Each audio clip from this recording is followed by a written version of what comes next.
Dani Welniak and I met years ago in Wichita at KWCH. She has accomplished so much in the sports industry world, but that is not what defines her. What defines her is her relationship with God and how she leaned on Jesus in the most critical time in her life when she struggled with the loss of a child. God, I need you to show me something. When you go through adversity, you don't just pray together, you pray together. Brad and I actually lost our first child. I felt like I was going through something very much alone. God, why do they all get to have babies and you won't let me have a baby? In that it was a horrible, tough time, but how beautiful that God can make something so much better out of something so difficult.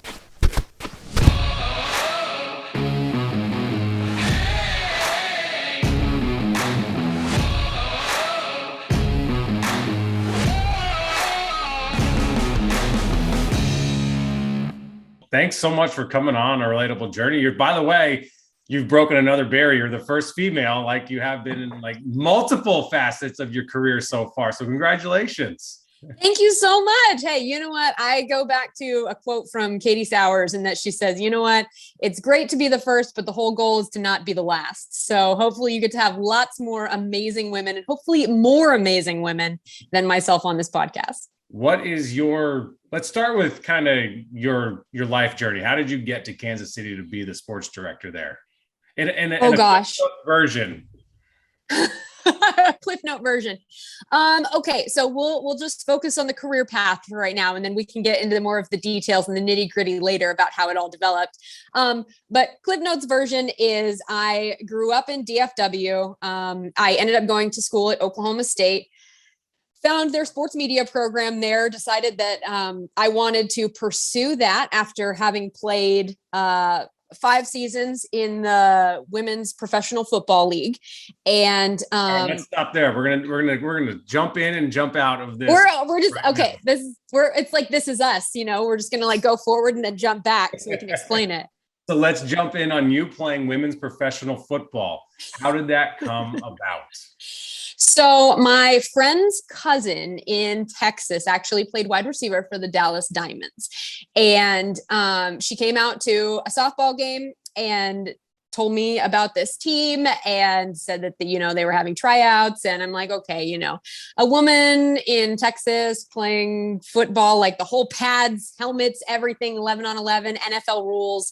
Yeah, that seems kind of far-fetched. In Texas, football's a religion. And so if a female wants to be involved, it's either as a cheerleader or if you're lucky, a kicker.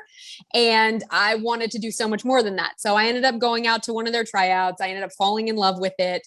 And I played wide receiver. And I was a return specialist for 5 seasons for the Diamonds. Ended up going on to win a Super Bowl with them in 2008. I was part of the first ever women's national team to win a gold medal over in Sweden in 2010. And I have quite the extensive resume, but, I loved every single second of it. It was a blast. It opened a lot of doors for what I am doing now and working with the Chiefs and with other professional athletes. And to squash some guys' dreams out there, unfortunately, this was real football. This wasn't lingerie football, correct? No, this is my helmet from Team USA, and it's a Revo Speed, as we like to call them. So I keep this around with great pride. And because I'm bringing show and tell to you, Will, because this is what we do. Here is my 2008 Super Bowl championship ring. Nice. And Will has seen that a few times. So I like to whip it out on game days. So, all right. So then you play professional football, and then you mentioned it opened a lot of doors for what you're doing today. How is that? Because God does work in mysterious ways, but He also works in kind of obvious ways. I mean, our dreams and our passions are no secret. We have those for a reason. God gave those to us, and we're good at our dreams and our passions. And so we can excel in them. So how has that worked out for you today? And what doors has it opened? So we'll go back to that. I ended up graduating from Oklahoma State. I ended up in Dodge City, Kansas. This is my first job with KWCH. It was a bureau job. And when they tell you in this industry that you're going to have to start out anywhere, I didn't think that they literally meant the wilderness. And God sent me out there for longer than 40 days and 40 nights. He sent me out there for 2 years. And I like to joke with people and say that, I got the two greatest things in my life out of that journey. I got my first job, my first door opened, and I met my husband. So those two things are wonderful, but God literally had to kick me through that door because I went out there to go check it out and see if this was the direction that I wanted to go after college. And as I was driving into Dodge with one of my friends, I literally started crying because I didn't know if I could do it. And she looked at me and she said, "This is literally the only place that has offered you a job. So God's probably telling you this is where you need to go." So we ended up in Dodge. It was wonderful. Put in my time, ended up getting promoted into Wichita, which we ended up crossing paths there. But before you got there, it was actually by a God wink that I ended up there, because the sports director of almost 30 years decided that he wanted to follow his wife to Tulsa. So that opened up a position there, and they ended up, by, again, the grace of God, I was probably not good enough to go there at that time, but they ended up promoting me into Wichita, and that's where I got, 3 years of experience, got to meet you, which was a huge blessing. And then our company ended up getting bought out by another company, and my contract was one of the first ones up. So my husband and I did not want to leave Wichita. We thought it was going to be the future, and it was great. And we had just bought a house for 6 months. Well, I ended up covering a Chiefs game for KWCH, and two gentlemen who work at KCTV 5 approached me at a Chiefs game while I was doing a talk back with, I think it was probably you, back in Wichita.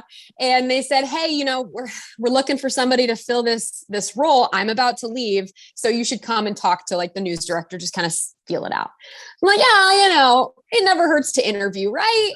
Never hurts to come talk to people." So I came up, really enjoyed it, went back down to Wichita, told Brad, my husband, all about it. And he was like, "Well, you're not going to take it, right?" And I said, "No, I'm not going to take it. We're going to stay here. It'll be great." So I end up going in and talking to the news director at the time. And he said, "Yeah, so if you're going to stay here, it's probably going to have to be in a news capacity." So I went, yeah. So I went home, told Brad about it. Both of us cried about it. I prayed about it. I didn't sleep for probably 48 hours. And then one night he prayed all night, and he woke up and he said, "Okay, God's leading us to Kansas City. Let's go." So we sold the house to a gentleman from Oklahoma for cash, which was amazing. We'd only had it for 6 months. Insane. And then we got up here. And within the first 4 months of being up here, I ended up on the Chiefs radio network. Within the first year, I got promoted to sports director.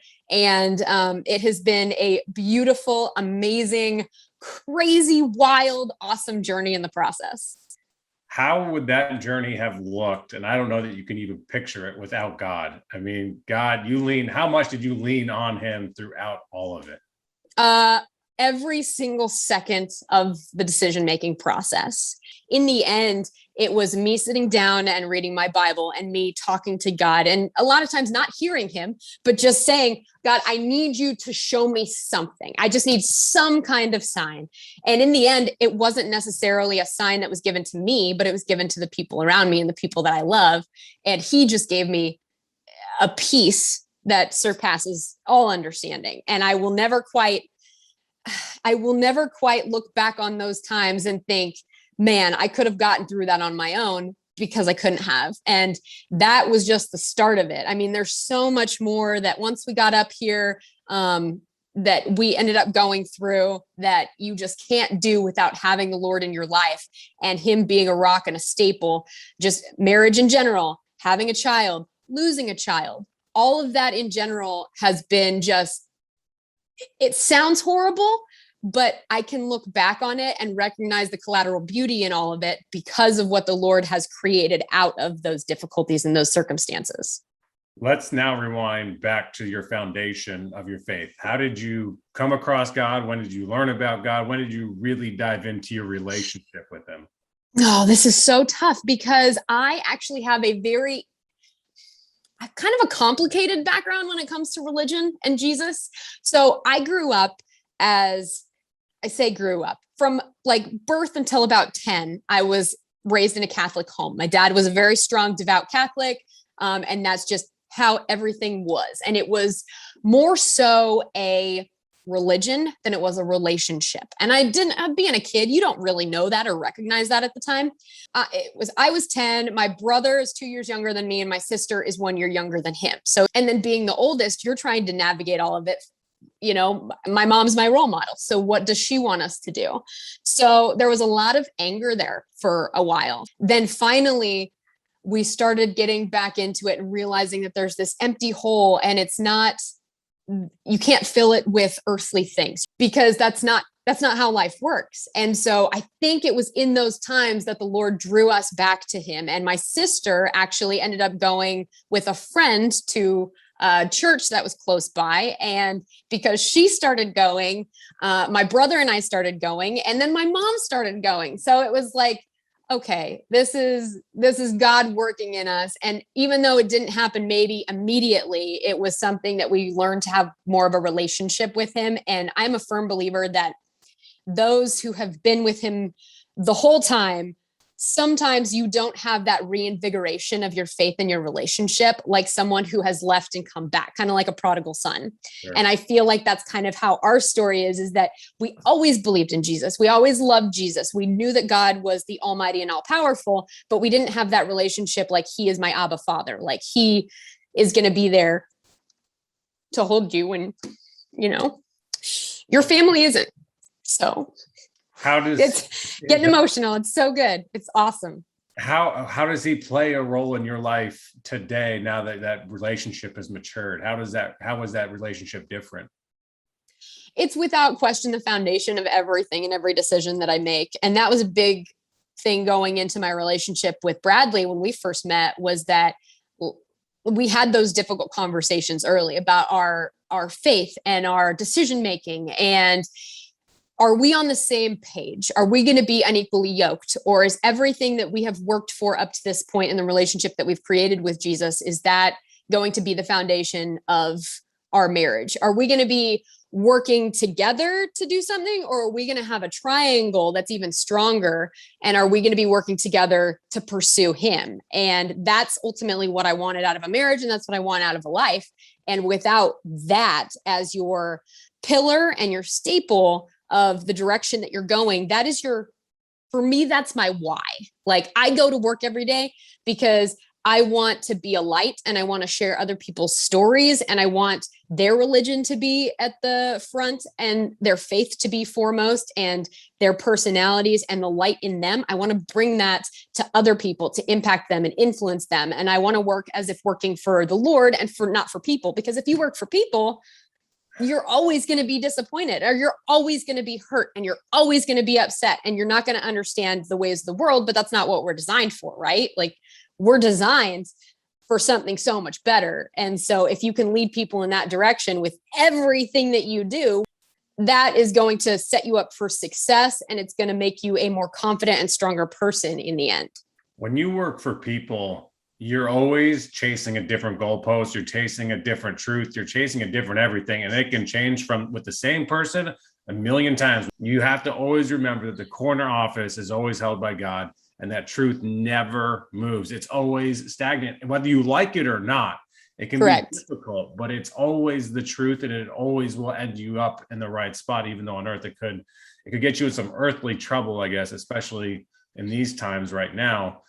Yes. You said when you met Bradley, for anyone that's listening to A Relatable Journey or watching, that's looking and going through kind of that situation right now with their spouse, was he on board entirely like you were at that time, or was there a conversation to be had? If I would have met Brad even 2 or 3 years prior to that, I wouldn't have even talked to him. I wouldn't have had anything to do with him, because of how much God had transformed him over about a 5-year span. So he actually had a previous marriage that ended up going awry, and he recommitted himself to Jesus and to God and to pursuing a more godly marriage and relationships moving forward. So he, after going through all of that, I firmly believe got closer to God, got closer to Jesus, and was looking for more of a woman like me who was waiting until marriage and was wanting to pursue a relationship that was purely based upon that foundation of, going to church, every Sunday, but also like when you go through adversity, like you don't just pray together, like you pray together, like you get on your knees together and you cry together.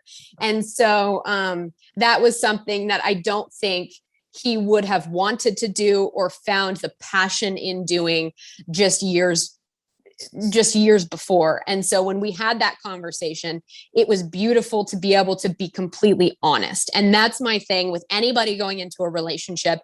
Do not be anybody other than yourself and don't hide anything. You need to be proud of the morals that you stand on and the beliefs that you have, because if that person doesn't align with you or doesn't believe in the Lord and you are unequally yoked, you're going to be wasting your time getting into a situation that's only going to hurt you in the long run. And you have to be able to be strong enough to say that up front. And like, it doesn't have to be like anybody who's listening to this right now and is like, whoa, I am not going to go into my first date talking about love and marriage and all of that, like eternal long-term stuff. You don't have to, because if you have those conversations and you have them very lightheartedly, you already know if you're on the same page or not. Yeah, very natural. It's a natural, if you're in it and it's your foundation. One is something that you love talking about. It's your joy. It's your everyday life. So it just kind of comes up naturally. And I think your principles align, your earthly principles, if you will, align with what God preaches. But that leads me to my next question to you. In this line of work, it can be a cynical line of work. It can be a shallow line of work, and Christianity can be very not present in this line of work, unfortunately. How have you meshed the two? Well, and I think that's very important to put into perspective as well, in that we make these decisions pursuing him, recognizing that maybe in this moment and in this time, our dreams don't necessarily align with what God wants for us in the eternal perspective. And so that's one of the things that I've had to come to grips with, is that just because things are going well and this is my picture for my future doesn't mean that that's God's picture for my future. And he is going to make us so much more like him than we ever thought possible. And so when you're doing these things and you're receiving the backlash, or you may not get a job because you're saying, you're speaking outwardly about your faith, well, that's not where you need to be. And that's not where God wants you. There's another door that is going to be open for you to follow. So anyways, that's my soapbox with that. To that point, I've gotten to the point where if I don't get a job because of my faith, then it's not meant to me. And I guarantee you guys can be like, oh, watch this one. And exactly. He'll take over. I won't back off my faith. There are things that I've learned I can't talk about though. So, throughout my journey, I've literally experienced every single kind of person that you could possibly experience, whether it's the coworker who asked me why I take my Bible on road trips and thinks that, you're too outwardly outspoken about your faith, to even the other extreme where someone or a boss says, I'm a Christian too, like this is great, but then his actions don't line up with anything that he's talking about or saying that he agrees with you about. And so that's where you struggle talking to other people around the office, because they're like, well, he says he's a Christian, but he doesn't act like one. Like, are you like him? Like, is that how you guys work? So it's really difficult to be in both of those extremes. When I go through those things, I go back to the pillar, the foundation that we were just talking about, that that in the end, you're not working for that coworker. You're not working for that boss. You're working for God, and God's going to put you in these situations for a reason. And even if you want to get mad at him and you want to yell at him and you want to say, why in the world would you let that man or that woman go around preaching Christianity and saying that they're a Christian when their actions don't follow it in any way, shape, or form?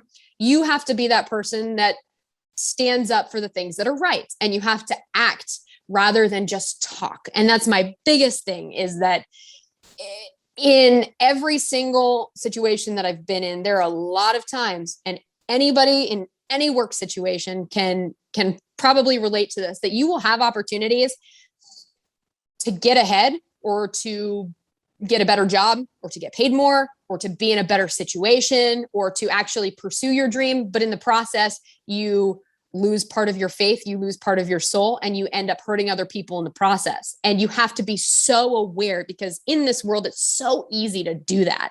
Your actions are so much more powerful than your words. And even back to your point, you don't shove it down someone's throat. You just say it and then you back it up. And right now I'm working on this very hard. This is a personal focus in my journey right now, is that we are not fighting against flesh and blood, but of the forces of the spiritual world. And so you're not fighting against that coworker. You're not fighting against that boss. Like, Satan is after you, and there are demons that are after you, and they are trying to penetrate your mind. And we're dealing with a lot of this in society right now. And so you have to have a good support system. You have to be getting in that Bible. You got to be, talking to him and praying to him, because there are so many things that are at work that we do not see. And we have to have our armor ready to go to fight against all that. And that's a perfect segue, because you have done so many firsts as a woman, and that's amazing. So I wonder how God views that. It's great to celebrate it as it's occurring, because of it kind of goes back to my point at the very beginning about how the prodigal son is the one who's closest to Jesus, because he's the one who, gave it up in the first place. He's the one who had to go through the adversity to come back, and has, broken a barrier to come back and be a part of this family again.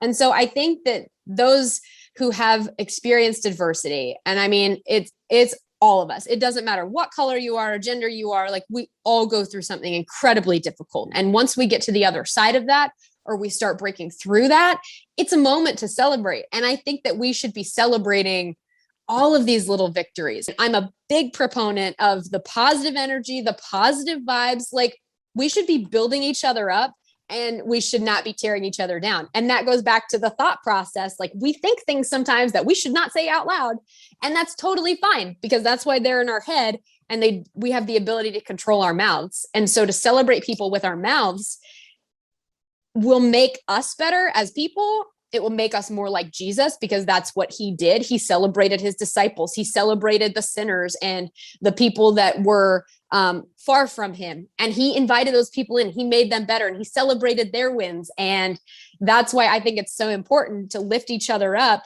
because in the end, we're all together in this. Like, we are not fighting against each other. We are all together to celebrate each other and to make this world a better place. And that's why sports is so interesting, because it's competition against each other, which is good and healthy, I think. But the Bible does tell us, don't compete against others, compete against yourself. And because you can only go as high as you can, what God made you and what you're supposed to be doing. And the more you worry about the noise around you, the tougher it's going to be. You and I are forced to be on social media because of our jobs. Like, we are forced to tweet. We are forced to Instagram. Like, that is what we got to get the news out there. But it also sucks you into everything else that's going on social media, and maybe some of the negativity that's out there. And it's so apparent that it just kind of hurts everything that we're working for. Yeah, it hurts me, honestly, to see a lot of people that are having success, but they're doing stuff that I just know isn't long-term stability type stuff. And it makes me hurt for them. But a lot of social media is your highlight reel. Like, that's everything that makes you happy, that maybe makes other people jealous, that you're putting out there. And a lot of times our hurts and our failures and the things that we go through and the trials that we face aren't broadcast to the world. And I see that so much. And so I think that it's very important to recognize that is not real. I mean, it's also important to recognize that the world that we live in is real, but it's also not the end goal, and heaven and eternity is. So we are not of this world for a reason. And that's why I'm not a big fan of social media, even though I'm required to do it. And I've made a cognizant decision to start using social media better, not always 100%, but better, to help people. Yeah. And that's the idea behind A Relatable Journey. It's to talk to somebody that has had ups and downs in their life and show that life is happening to everybody. It's happening to all of us out there. And it's not just, hey, I'm on the golf course. Hey, I'm having a beer at this beautiful place. It's not all Instagram highlight reels. They're struggle in life. So that leads me perfectly again into my next question. And it's a tough one because I want to ask, what is the lowest point you've been or the biggest struggle you've had in your life? And what did your relationship with God mean during that time? I've had a lot of really difficult struggles, but I'm going to go with the most recent because it's one that I've talked about with friends and family, but I haven't really talked about in public because it's something that's very, it's frowned upon almost to talk about it. And especially working in a male dominated industry, when you bring it up, it's something that's like, oh, I'm sorry.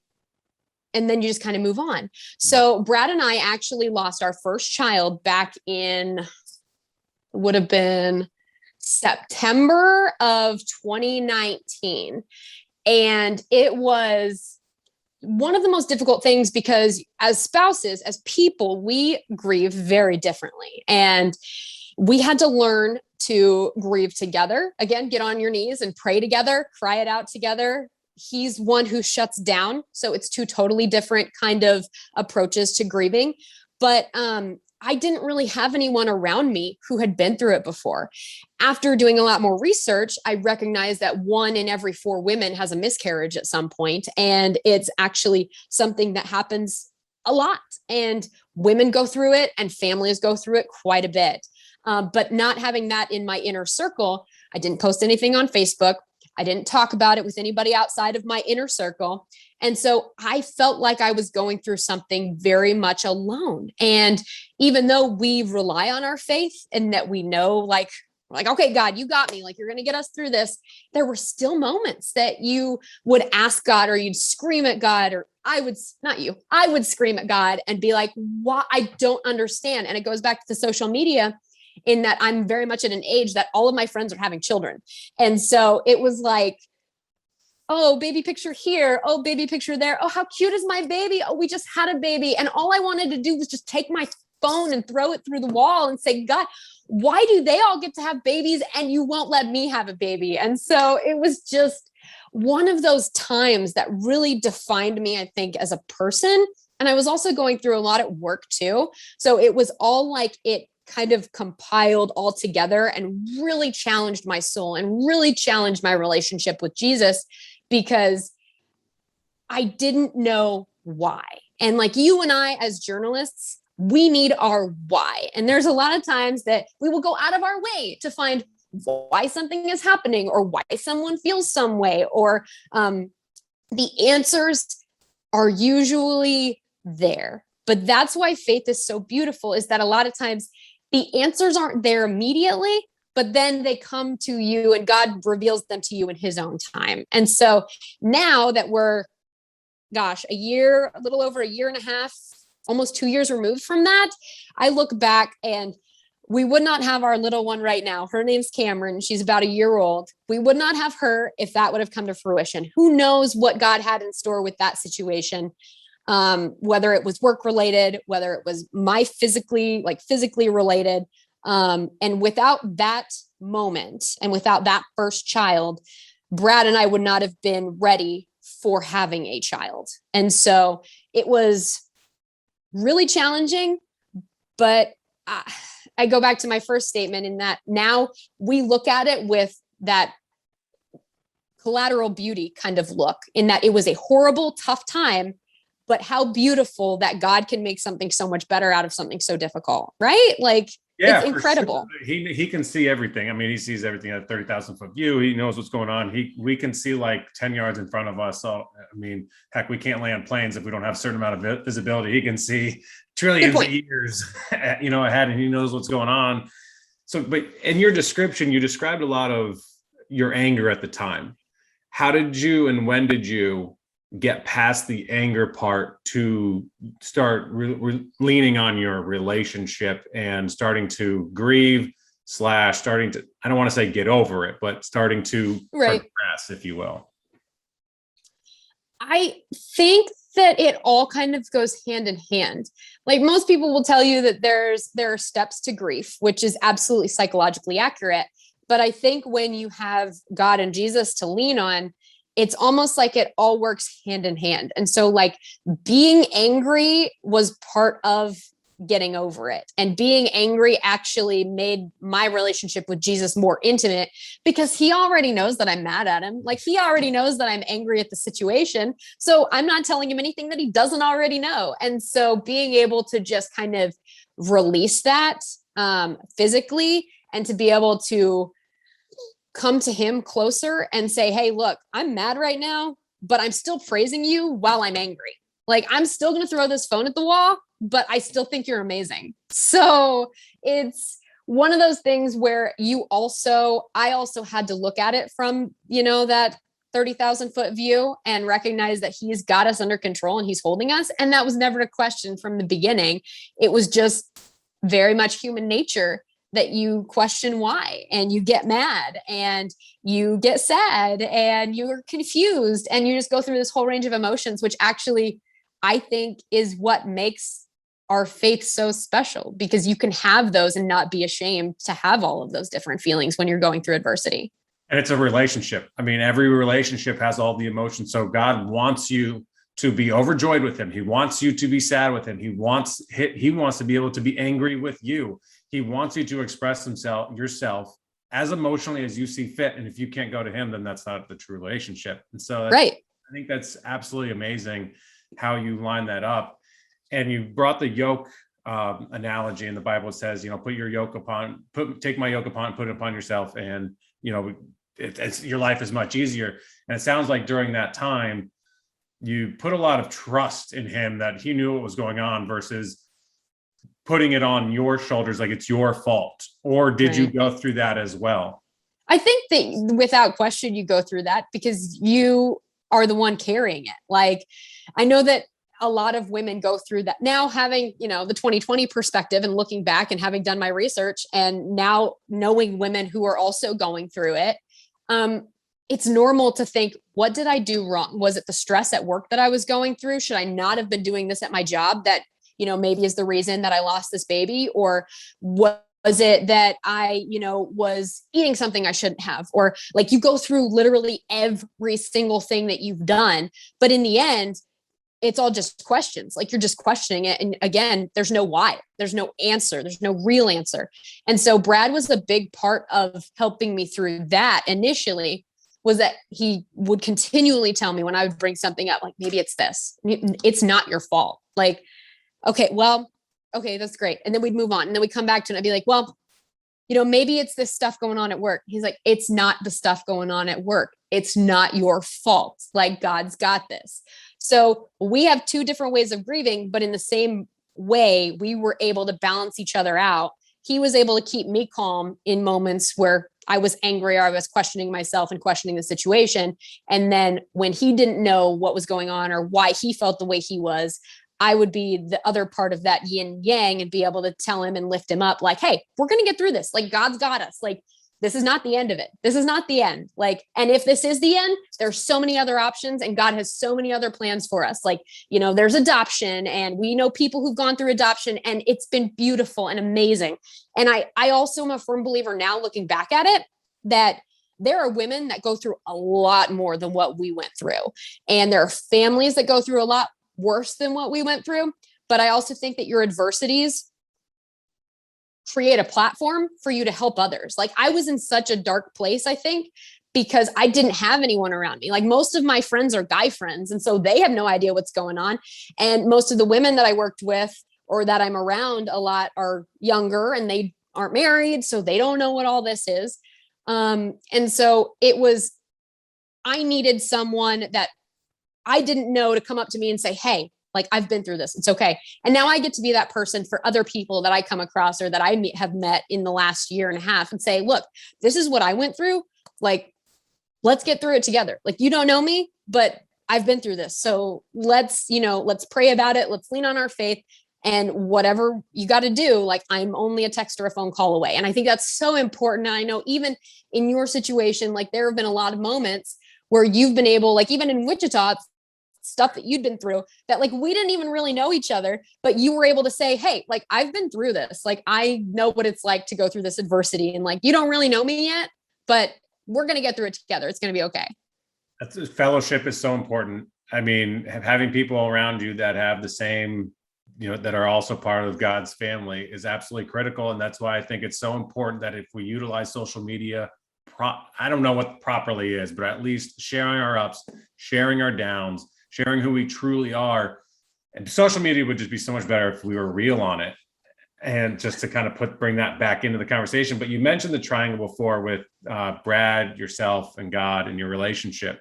When you were going through that, how important was it that Brad was also a man of faith? You guys had Jesus in the middle of your relationship at all times, so that he was able to be there for you right here on earth for someone that could just grab you, hold you, hug you, and say, hey, it's going to be okay. Yeah, I think it's massive because, again, like we were talking about before we got on this, is that marriage is also a journey. Like marriage is wild and crazy and wonderful and beautiful because you are two completely different people trying to live a very similar life. Like you are one flesh. Like you're literally trying to live one flesh. Yeah. You are yoked together like that. You guys are pulling that Oregon Trail wagon behind you. Like that's what's happening right now. You two are the oxen.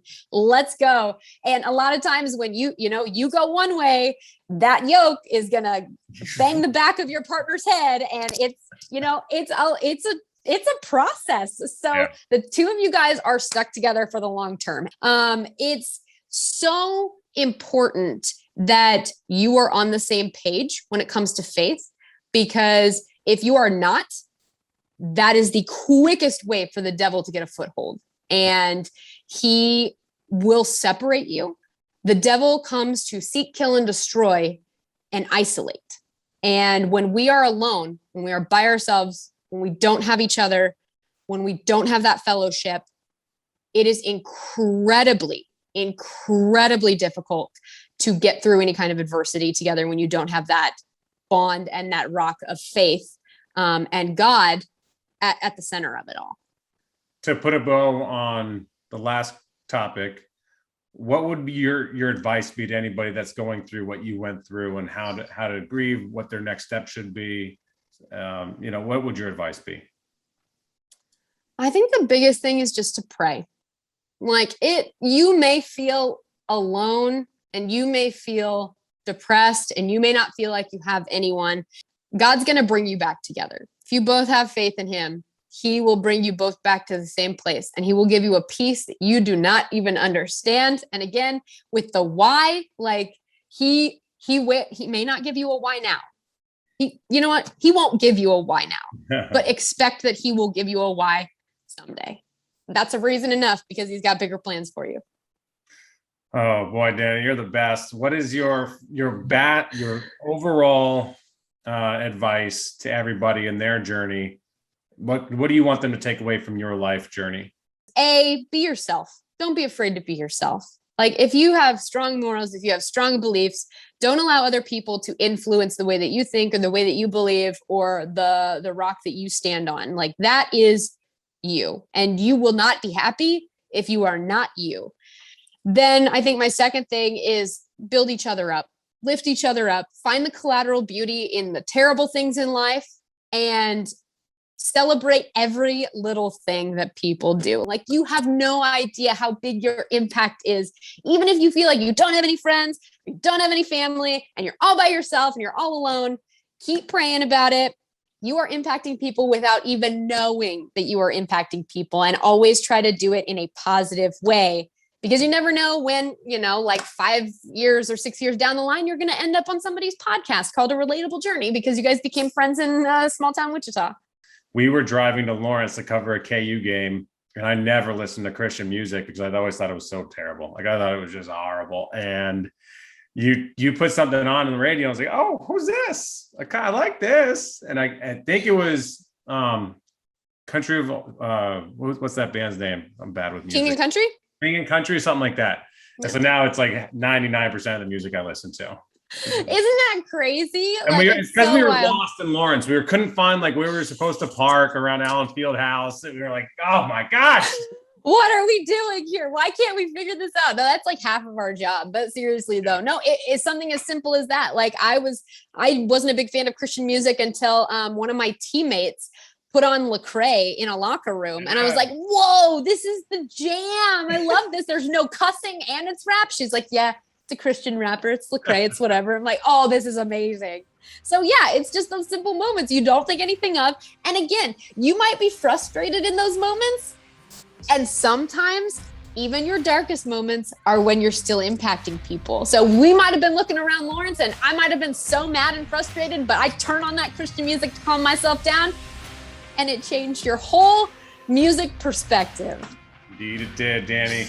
You're the best. Thank you for coming on A Relatable Journey today. Hey, you're the best, and always praying for you and your wife and your family and your future as well. So thank you for having me on and for being a blessing in my life.